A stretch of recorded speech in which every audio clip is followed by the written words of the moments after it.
Hi, welcome back to my channel. So let's talk about leg one of the 2025 Iron Butt Rally. If you want to learn more, stick around. Hi, welcome back to my channel. Hi, welcome back to my channel. Hi, welcome back to my channel. Hi, and welcome back to my channel. Hi, welcome back to my channel. Okay, with the platform laid out, I really considered the 2011 42 State Capitol Loop. I looked at that for a while, and then I decided that I like to see what's behind door number 2 and door number 3. Meaning if I stayed out 11 days, I have no idea what leg 2 is going to offer, nor leg 3. So back to the drawing board, I decided to take the Michael Kneebone route. It was 3,255 miles and got me a bonus of 415 points. It wasn't the longest, it wasn't the most challenging, it wasn't the most points. I was focused on mistakes I made in 23, and I wanted to start off a little bit slower and not just go for broke right out of the bat. Probably a mistake on my part. With predefined loops, it's almost predefined points. By that, what I mean is this Michael Kneebone loop has 6 stops, and there varies in points, and then the bonus for getting all 6 is another 415. Everyone that did that loop is going to get those same points. So the only way I'm going to score more points than everyone else doing that same loop is what I fill in the gaps with. And that's where routing came into play. I planned a good route. I was working on it. I was distracted a little bit helping some other people. I didn't help them with routing. I helped them with some technical stuff. It didn't hurt me, and I would do it again. I don't want this to sound like an excuse, but I had some holes in my leg. When I took off, I went straight down and got my first bonus, 1 point. My first bonus location was 1 point.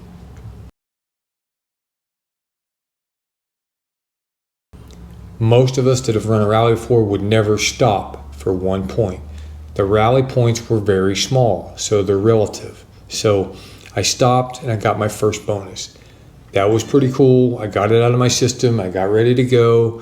So I'm glad I did stop for that 1 point.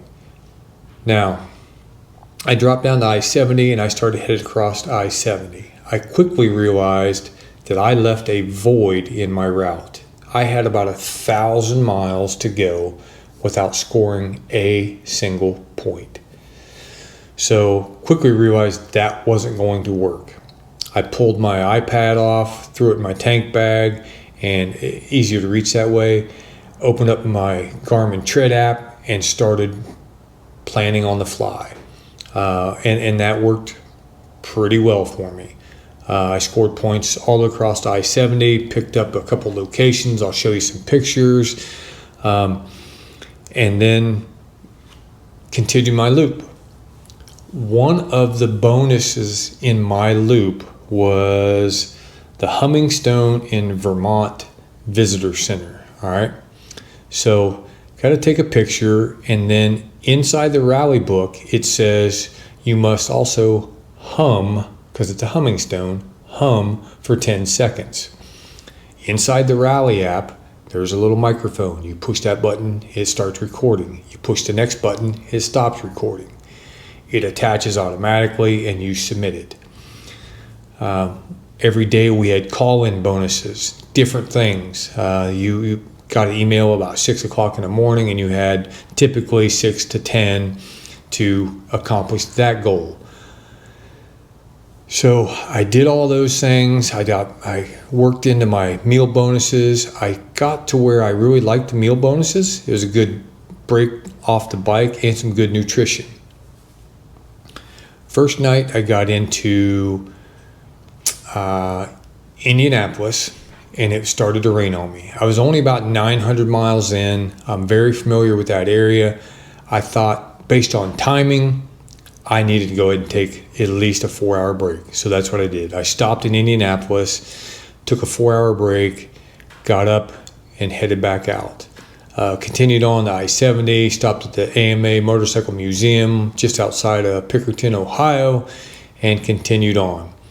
And it rained on me all day Tuesday, and actually it rained Tuesday, Wednesday, and Thursday. A lot of rain for me in leg one.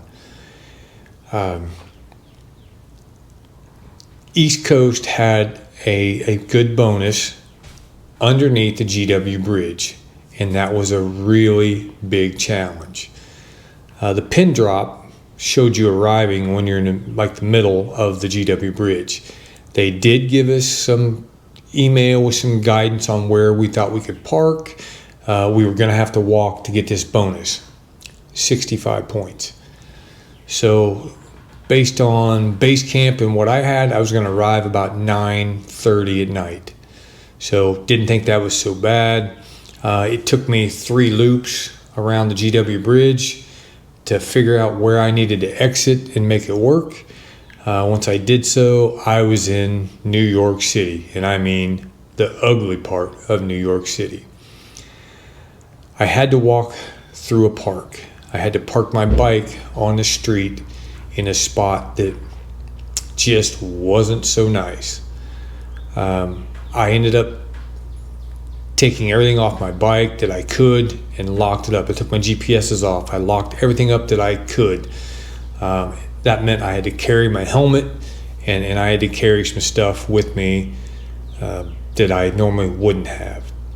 We do leave our bikes, or I leave my bike sometimes in a lot of spots. I'll only be gone a few minutes.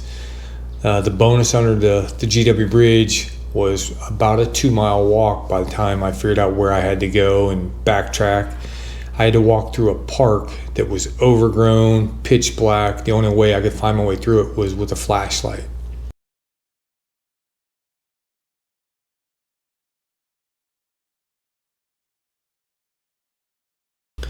Once I secured that bonus, back to my bike, got loaded up and took off again. Feeling pretty happy about that 65 points. I made it up into Connecticut somewhere and took my second break. Again, still raining, and just it was brutal. The first 4 days was just full of rain.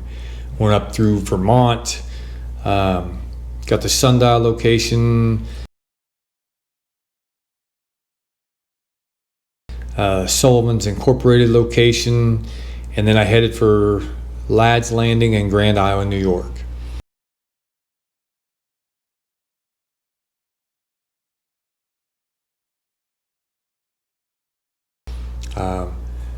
Got both of those and was feeling pretty good on the bike. I was feeling pretty good about leg one. I was going to net myself somewhere around 1,100 points, give or take.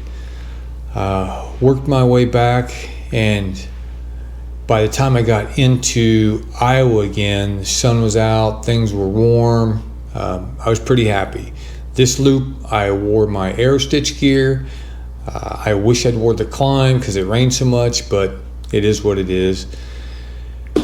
I got back to the checkpoint, got checked in, and went to scoring. Scoring was set up so when you got to location, there was someone there, checked your odometer, recorded your odometer, and when they submitted it, it triggered their system. They emailed you what your score was. If you had any objection to your score, you went to scoring.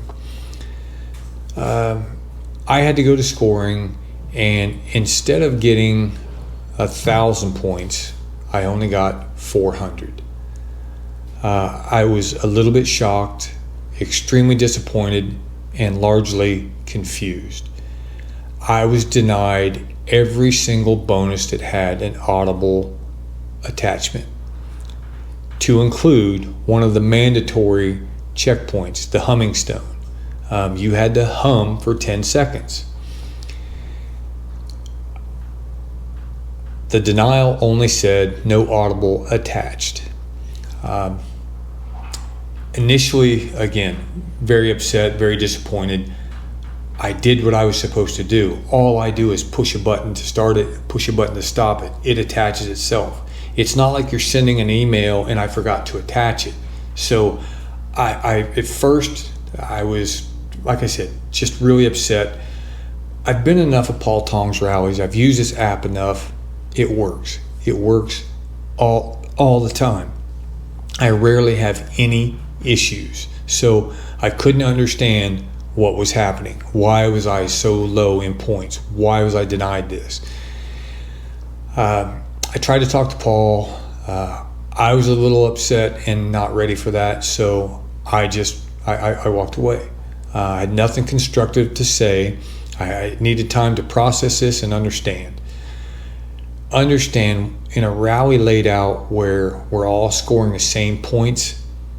If I'm down 500 or 600 points at the start, I'm not going to make that up.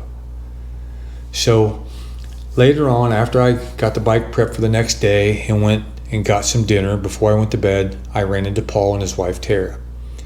Now I'm a little more calm, cool, and collected, and I asked, what happened? All he could tell me was, I didn't attach these files. I knew I did what I did, and I really wanted to argue that point. And then Paul brought up this point. When I submit a bonus, you get an email submission saying it's been submitted. It's not an approval or denial. You get a receipt saying it's been received. If you open that up, it'll have a link to the picture that you sent. It also has a link to your voice attachment. I've never opened one of those emails. I only see that I got them and I keep motoring down the highway. So it was my fault. I didn't address the problem initially when it happened. If I had opened that email receipt, saw there was no attachment, I could have called, I could have said, hey, I have a problem, what do we do? But I didn't. I've never opened those emails. That's on me. It's 100% my fault. So, pretty let down by leg one. Just extremely disappointed. Didn't know what to do at that point. The only thing I could do is come out swinging in leg two. So, we're going to stop it there, and we'll pick up leg two at a later date. All right? I appreciate you watching. Have a great day, and be safe.